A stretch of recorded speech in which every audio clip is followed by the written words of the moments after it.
बिस्मिल्लाहिर्रहमानिर्रहीम। अस्सलाम वालेकुम माय यूट्यूब फैमिली, कैसे हैं आप सब? उम्मीद करती हूँ आप सब ठीक होंगे इंशाल्लाह। अल्हम्दुलिल्लाह मैं भी बिल्कुल ठीक हूँ। और रात का वक्त था, बच्चों ने खाना नहीं था खाना, चिप्स मांग रहे थे, फ्राइज़। तो मैंने फ़्राइज़ बना के दी उनको। उन्होंने अपना फेवरेट मसाला जो मैं फ़लक का लेके आती हूँ, फ़्राइज़ मसाला, इसके बगैर मेरी बच्चियाँ ख़ासकर वो फ़्राइज़ नहीं खाती।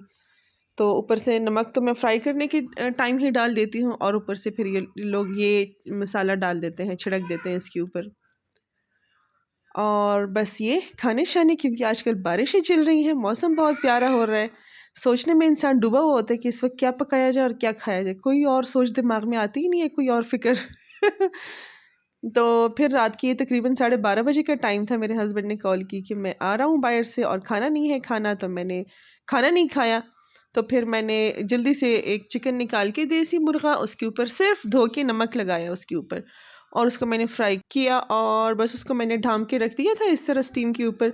वो अंदर तक अच्छा ख़ासा पक जाता है और उसके अंदर हड्डियों तक नमक चला जाता है, और बहुत टेस्टी लगता है। आपको मसाले-वसाले सब भूल जाएँगे। हम तो जब से हमने ये वाला तरीका आज़माना शुरू किया है, ना कभी बारबेक्यू के ऊपर हमने मसाले लगाए हैं एक्स्ट्रा, ना इसके रोस्ट के ऊपर कभी लगाते हैं। साथ चटनी बना लेते हैं, या कुछ भी दही वाला हो, या वैसे ही केचप वग़ैरह कुछ भी हो। लेकिन हमने जो है ना मसाले लगाना छोड़ दिए। एक तो सेहत के लिए भी काफ़ी बेहतर है। स्पाइसेस, मिर्चें, लाल मिर्चें थोड़ी कम ही रखें तो ज़्यादा बेहतर है। अब जिनका गुज़ारा नहीं होता तो उनका तो वैसे ही नहीं होना। तो देखिए, मैंने उनके लिए चिकन फ्राई किया। तो बस आधा चिकन मैंने अपने लिए भी फ्राई किया, और एक होल चिकन मैंने अपने हस्बैंड के लिए फ्राई किया। अच्छा, मेरे साथ एक एक बार ऐसा हुआ था कि जब ये मेरा छोटू बेटा था, तो बहुत छोटा था, बहुत ही छोटा था, और मैं किचन में फ्राइंग पैन में इसी तरह से कढ़ाई में, मेरे ख़्याल में मछली फ्राई कर रही थी, सर्दियाँ थी, और जैसे ही मैंने मछली उठाई तो वो वापस से गिरी है बमाए चिमटा वापस कढ़ाई में, और इतना ऑयल उछला था उस दिन मेरे हाथों पे और मेरे फेस पे कि सारी ना वो सही वाली फ्रेंच दाढ़ी नहीं होती, वो मेरी बन गई थी, और छींटे मेरे मुंह के ऊपर, सारी स्किन जली हुई थी। हाथ मेरा अच्छा खासा, बाकी बॉडी पे भी, बाजुओं पे आ गया था ऑयल। तो उसके बाद मुझे बहुत डर लगता है चूल्हे के ऊपर जब कढ़ाई उबल रही हो, और किचन में वैसे ही कोई एंट्री करते हैं, दूर से मैं आवाज़ देती हूँ कि नहीं नहीं, यहाँ नहीं आना। तो बस ये एक डर, खौफ लाइफ में ज़रूर एक इंसान के दिल में कुछ ना कुछ खौफ तो ज़रूर होता है। तो मेरे दिल में ये वाला खौफ है, ऑयल पड़ा हुआ है कढ़ाई के ऊपर, चूल्हे के ऊपर, तो मैं किसी को अंदर नहीं आने देती, खुद भी मतलब उसको साइड पे करके। तो चलिए, हमारा मॉर्निंग मॉर्निंग हो गया था, और मैं और मेरा बिटवा और मेरे हस्बैंड नाश्ता कर रहे थे, बाकी बच्चों को मैंने स्कूल भेज दिया था। मुझे पराठे रोटी के साथ, मतलब नाश्ते में पराठे के साथ कुछ चाहिए होता है लगाने को, जिससे मैं लगा सकूं और खा सकूं। तो मेरी शीट पे आपको, या कभी गोभी बनी हुई तो वो भी ले लेती हूँ, दाल बनी हुई वो भी ले लेती हूँ, चिकन का सालन हो वो भी ले लेती हूँ, कुछ भी, लेकिन सालन होना चाहिए थोड़ा बहुत। और अंडे भी मैंने फ्राई कर रखे थे, मैंने कहा जो बंदा जो जो खाए तो वो इजीली खा सके।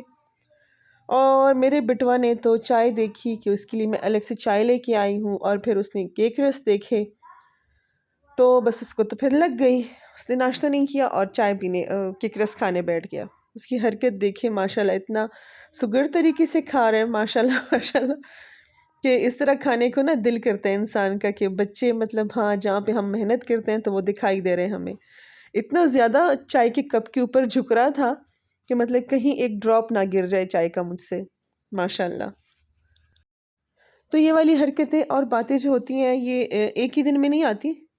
माँ-बाप की पूरी लाइफ गुज़र जाती है बच्चों में अच्छी आदतें डेवलप करने में। जब माँ-बाप अच्छे होते हैं तो पूरी ज़िंदगी निकल जाती है बच्चों को कामयाब करने में, उनको अच्छा सिखाने में। तो जिनकी तरबियत बेहतर तरीके से होती है, तो वो तो ज़ाहिर-सी बात है, अल्लाह ताला उसके नतीजा फल भी देते हैं आपको। तो चलिए जी, हमारी सवारी बन गई थी। हम कहाँ जा रहे थे? हम जा रहे थे G9, कराची कंपनी जा रहे थे, मरकज़। क्योंकि मेरे दोनों ब्लेंडर्स ख़राब हो गए थे, जल गए थे, तो मैंने वो भी बनाने थे, और छोटे-मोटे और भी काम थे, और इन्होंने मेरी बच्चियों की स्कूल्स में कुछ प्रोजेक्ट्स वग़ैरह चल रही हैं, उनके लिए भी कुछ चीज़ें लेनी थी। तो इनके लिए मैंने प्रोजेक्ट्स की चीज़ें ली, और कुछ प्रोजेक्ट्स मेरे भी थे, वो भी मैंने अपनी पूरी की। वो ये कि रमज़ान ये खैर से सर पे खड़ा हो रहा है आहिस्ता-आहिस्ता, और अल्लाह ताला खैर पेश करे इंशाल्लाह, इंशाल्लाह, इंशाल्लाह। ईद के हमने सबके गिफ्ट्स बनाने होते हैं, देने होते हैं। फैमिलीज़ में जो हमारे बहुत करीब हैं, जिनको हम याद होते हैं, जिनको हम नहीं याद होते उनको भी ख़ैर हम कोशिश करते हैं कि दें गिफ्ट्स अपनी तरफ से। तो वो भी कुछ मतलब मर्दाना सूट मैंने लेने थे, वो भी ले लिए। एक वाइट शलवार चाहिए थी, वो भी अभी आपको दिखाती हूँ आगे जाके। तो बेटी ने मेरे कॉफ़ी वाला कोन ले लिया था और मुझे जी चाह रहा था। मैंने सुबह-सुबह नाश्ता किया था, फिर दिन वैसे ही गुज़र गया। मैंने कुछ और नहीं था खाया, भूख लग रही थी। मैंने अपने लिए शौरमा बनाया। देखिए कैसे शौरमा भाई बनाते हैं। क्रीमी-क्रीमी वाला शौरमा अच्छा लगता है ना? अच्छा, बच्चों को भूख लगती है तो उन्हें आइसक्रीम खानी होती है, ये कैसी बात है? मुझे ये अजीब-सा लगता है। हमें भूख लगती है तो हम कहते हैं हम कुछ सॉलिड खाएँ, कुछ रोटी टाइप का, इस टाइप का, ना कि आइसक्रीम खाएँ। लेकिन बच्चों को भूख लगी है, मम्मा आइसक्रीम दिला दे। अजीब-सी इनकी चॉइस होती है, बस अल्लाह ताला इनको नेक करे, हिदायत दे इनको। लेकिन माशाल्लाह अल्हम्दुलिल्लाह जब हम करते हैं ना मुकाबला अपने बच्चों का दूसरों लोगों के साथ, तो हमारे मतलब दिल बाग-बाग हो जाते हैं कि अल्हम्दुलिल्लाह अल्लाह ताला ने बहुत एहसास वाली औलाद दी है। अल्लाह ताला सबके नसीब में हमारी तरह की औलादें दे। आमीन। तो चलिए जी, मैंने अपना शौरमा पैक करवा लिया था, तो मैं रास्ते में ये भी खाई जा रही थी और अपने प्रोजेक्ट्स भी पूरी करे जा रही थी। और ये ले हम अपना शौरमा पकड़ते हैं और निकलते हैं इस जगह से। वाक़ई में शौरमे का बहुत आला टेस्ट था, बहुत दिल से चाह से मैंने खाया था इसको। अच्छा जी, तो घर आ गई थी, जूसेस भी मैंने दोनों बनवा लिए थे। और क्या लेके आई थी, हाँ, ये एक स्लिप के लिए मुझे कपड़ा चाहिए था। वो भी मुझे कुछ मतलब ठीक लग रहा है, उसके नीचे बिल्कुल परफेक्ट कलर तो नहीं मिला, लेकिन ठीक था। और कुछ मर्दाना सूट थे और एक वाइट शलवार थी, उसके साथ मैं एक छोटी-सी लेस भी लेके आई हूँ। तो हमारे पाकिस्तान में तो ये बहुत ज़्यादा मज़ा होता है ना कि आपको शॉपकीपर कोई और रेट बताते हैं और आप अपनी रेट उनको मनवाते हैं, और रीज़निंग होती है और जी मुकाबला होता है। तो मेरी बेटी मुझसे कही जा रही थी, मम्मा आप तो बहुत बार्गेनिंग करती हैं, मम्मा आपने कहाँ से सीखी है ये बार्गेनिंग? लेकिन ये है कि लिमिट में थोड़ी बहुत करनी चाहिए, क्योंकि जहाँ पे आप चीज़ लेते हैं 2000 की, तो ये जो लोग हैं ना साहिबान, ये हमें 3000 की 4000 की बताते हैं। तो थोड़ी बहुत बहस सबको करनी चाहिए। अपने हक के लिए थोड़ा-सा बोलना चाहिए, और इतना बोले वहाँ पे बोले जहाँ पे आपकी सुन सके कोई।